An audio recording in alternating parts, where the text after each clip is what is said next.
پیسے والا نکاح کی دعوت کرنے سے ہی غریبوں کی بیٹیاں گھروں میں بیٹھی ہوئی ہیں۔ ذمہ دار وہ لوگ ہیں جو لوگ کہتے ہیں کہ ہم اپنی بیٹی کی شادی بڑی دھوم دھام سے کریں گے، ہم نکاح کی دعوت کریں گے۔ جن کے پاس پیسہ ہے وہ تو کرتا ہے، لیکن اللہ کی قسم دل پہ ہاتھ رکھ کے میں پوچھتا ہوں، ذرا غور کر کے دیکھو کتنی گھرانوں کی غریب بیٹیاں اس نکاح کی دعوت کی وجہ سے اور جہیز کی وجہ سے بیٹھی ہوئی ہیں اور عمریں نکل گئی ان کی۔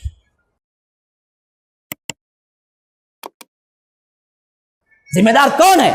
یہ بدبخت معاشرہ ہے جو کہتا ہے کہ نہیں ہمارے بڑے یہی کہتے آئے ہیں، ہمارے رسم یہی ہیں، ہم کر کے رہیں گے۔ کہاں ہے قرآن میں؟ کہاں ہے حدیث میں؟ رسول نے کب کہا ہے تم پر؟ کب آیت کیا ہے؟ کب واجب کیا ہے؟ نہ واجب ہے، نہ سنت ہے، نہ کہیں آثار ملتے ہیں، نہ کسی صحابی نے کبھی نکاح کی دعوت ایک ہی دکھتی ہے شریعت میں، ولیمے کی دعوت۔ عبد الرحمن بن عوف شادی کیے کب؟ مکے کے دور میں نہیں، مدینے کے دور میں۔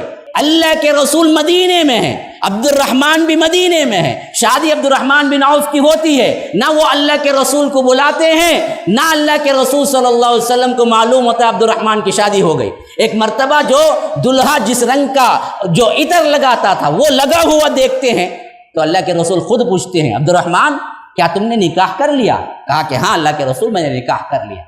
اگر ہم ہوتے تو کیا بولتے؟ ارے کیا چھپے رستم نکلے تھی، مجھے نہیں بولا، قیامت تک تیرے جنازے کو بھی نہیں آؤں گا میں، ایسا کرا نہ رے تو، بولیں گے نہیں بولے؟ لیکن اللہ کے رسول نے کوئی شکوہ نہیں کیا، بلکہ الٹا پوچھا تو کیا پوچھا معلوم ہے؟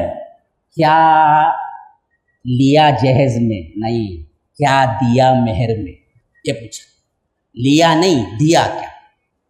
لڑکا دینا ہے، لینا نہیں ہے۔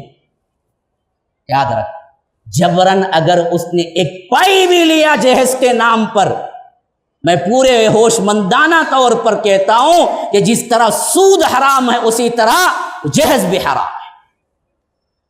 ان رواجوں کو کٹ کرو، ان رواجوں کو ختم کرو تاکہ معاشرہ صحیح نہج پہ جائے، تاکہ غریب بچیوں کی شادیاں آسانی کے ساتھ ہو جائے۔ کیوں اس کو بگاڑتے ہو؟ جس معاشرے میں شادی تنگ ہوتی ہے نا جی، اس معاشرے میں زنا عام ہوتا ہے، وہی ہو رہا ہے۔ اللہ کے رسول نے عبد الرحمن بن عوف سے کہا تو کیا کہا؟ کیوں نہیں بلایا عبد الرحمن؟ یہ پوچھا نہیں۔ کب ہوئی شادی؟ یہ پوچھا نہیں۔ پوچھا تو کیا پوچھا؟ پوچھا تو یہ پوچھا مہر دیا؟ کہا کہ ہاں اللہ کے رسول مہر دیا۔ کتنا دیا؟ کہا کہ یہ گٹلی کے برابر سونا، کھجور کی بیج کے برابر سونا میں نے مہر میں دیا۔ تو دوسری بات پوچھی تو کیا پوچھی؟ ولیمہ کیا؟ کہا کہ نہیں اللہ کے رسول۔ تو فرمایا کہ اولم ولو بشاتن، ولیمہ کرو خواہ ایک بکری ہی کیوں نہ ہو۔ تو ولیمے کی دعوت تو رکھی، نکاح کی کوئی دعوت نہیں رکھی۔